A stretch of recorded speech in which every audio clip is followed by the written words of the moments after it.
Selamat datang di channel Raja Peristiwa. Simak dan tonton peristiwa-peristiwa di belahan dunia yang wajib kamu ketahui. Jangan lupa subscribe, tekan tanda lonceng demi kelangsungan channel ini. 1.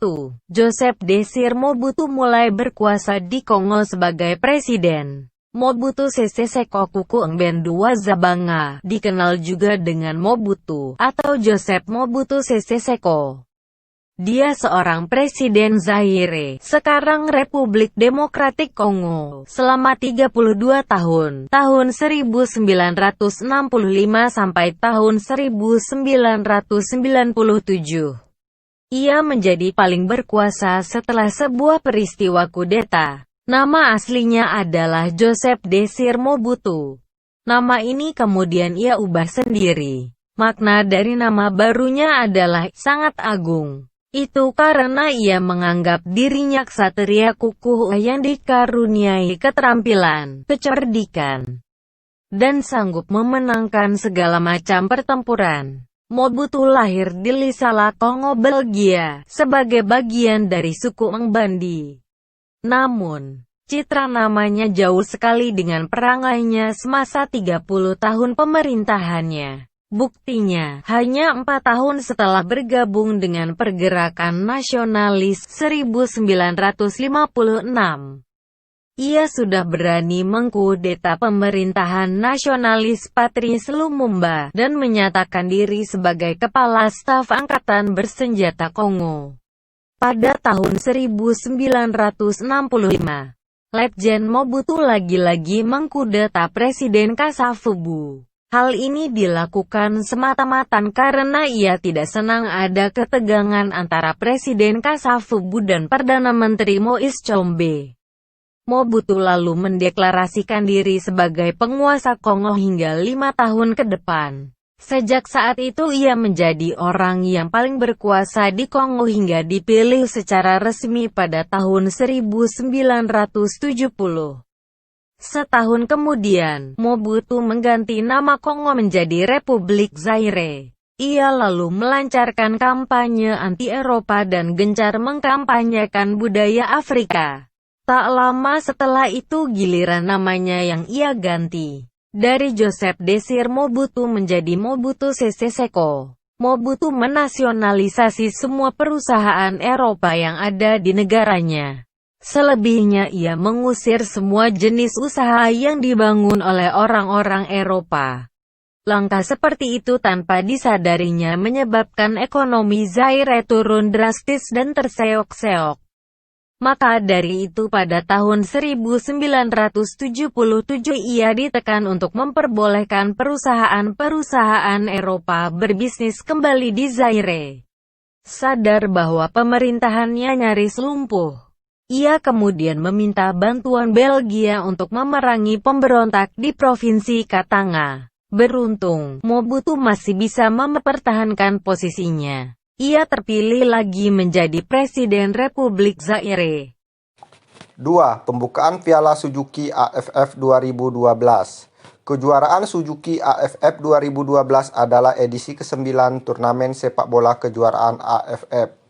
Babak penyisihan grup putaran final turnamen ini diselenggarakan di 2 negara, yakni Malaysia dan Thailand, pada tanggal 24 November hingga 1 Desember 2012. Sementara itu, pertandingan semifinal dan final diselenggarakan pada tanggal 8 hingga 22 Desember 2012 dengan sistem kandang-tandang. 6 tim anggota Federasi Sepak Bola Perbara langsung lolos ke putaran final turnamen ini. Sementara, 2 tim lolos setelah melalui babak kualifikasi yang diselenggarakan di Myanmar pada tanggal 10 Oktober 2012. Suzuki kembali menjadi sponsor titel turnamen ini. Singapura menjuarai turnamen ini setelah mengalahkan Thailand pada pertandingan final. Filipina dan Malaysia kalah atas lawannya masing-masing pada pertandingan semifinal. Pemain Singapura, Sahril Ishak, menjadi pemain terbaik sepanjang turnamen. Sementara pemain Thailand, Terasil Dangda, menjadi pemain yang mencetak gol terbanyak sepanjang turnamen dengan 5 gol. Pada tanggal 17 Desember 2010, Federasi Sepak Bola Filipina menyatakan minat mereka untuk menyelenggarakan Piala Suzuki AFF 2012.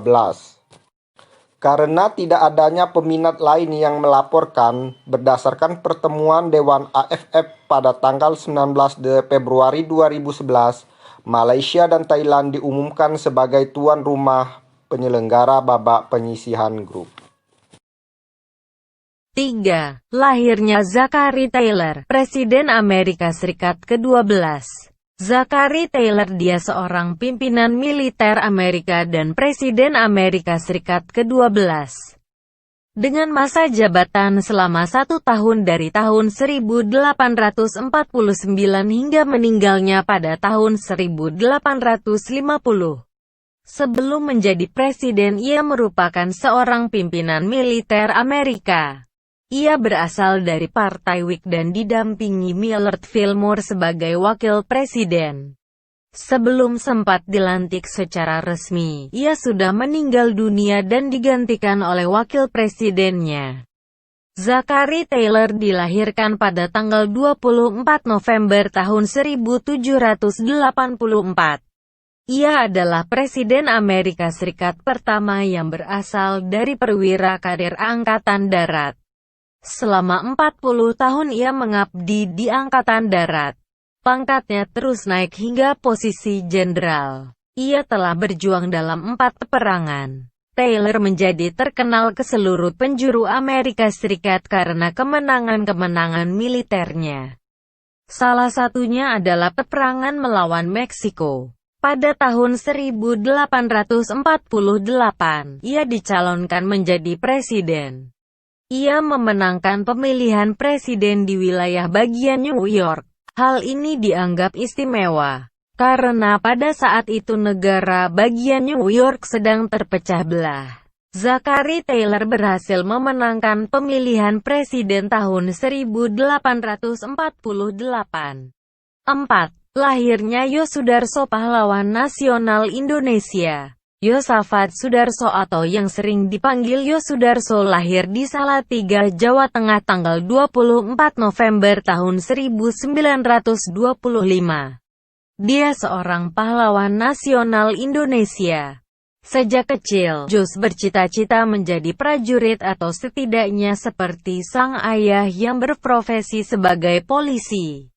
Meski demikian, keluarganya tidak menghendaki Yos masuk militer. Pada waktu itu, risikonya terlalu besar di masa-masa yang rawan perang dan mereka menghendaki Yos menjadi guru. Yos bersekolah di sekolah dasar swasta, Hispartikulier, di Salatiga yang merupakan sekolah dasar bikinan Belanda untuk anak-anak pribumi pada 1940. Setelah itu, Yos lanjut ke sekolah menengah Mirwit Gebreit Lager Onderwijs di Semarang. Karir militer Yos sebagai siswa angkatan ketiga dari Koto Shizin Yoseiso itu terbilang cukup mulus. Ia hanya butuh waktu setahun untuk segera lulus dengan menjadi salah satu siswa terbaik. Pada 1944, setelah lulus ia ditugaskan sebagai mualim 2. Atau perwira di bawah kapten di kapal milik Jepang bernama Go Osamu Butai. Tahun 1961, konfrontasi Indonesia dengan Belanda dalam pembebasan Irian Barat mencapai puncaknya dengan dibentuknya Tri Komando Rakyat Trikora oleh Presiden Soekarno dan Komando Mandala pada 1962, yang memiliki markas di Makassar. Yosudarso diserahi tugas sebagai Deputi Operasi. Tugas yang berat bagi Yosudarso. Kisah heroik mengenai pertempuran Yosudarso akhirnya terjadi pada tanggal 15 Januari tahun 1962. Ketika itu Yosudarso melakukan patroli dengan membawa 3 kapal yakni Kri Macan Tutul, Kri Macan Kumbang dan Kri Harimau di bawah komandonya. Operasi senyap tersebut dilakukan di sekitar wilayah perairan Laut Aru di sekitar wilayah Maluku. Tidak lama kemudian pesawat Neptune Belanda yang melakukan patroli menjatuhkan flare Keadaan yang ketika itu sunyi dan gelap kemudian berubah terang benderang. Kapal tempur Karel Doorman milik Belanda itu lantas menembaki Krimacant Tutul, meski tembakan pertama meleset mengenai kapal tersebut. Pada kesempatan berikutnya, tembakan yang dilakukan kapal perusak Belanda akhirnya tepat mengenai badan kapal Krimacant Tutul. Kalimat terakhir dari Komodor Yosudarso sebelum kapalnya karam yakni, "Terus kobarkan semangat pertempuran." Ia petikan melalui radio kedua kapal lainnya yang berhasil selamat dan kemudian dijadikan tawanan oleh Belanda.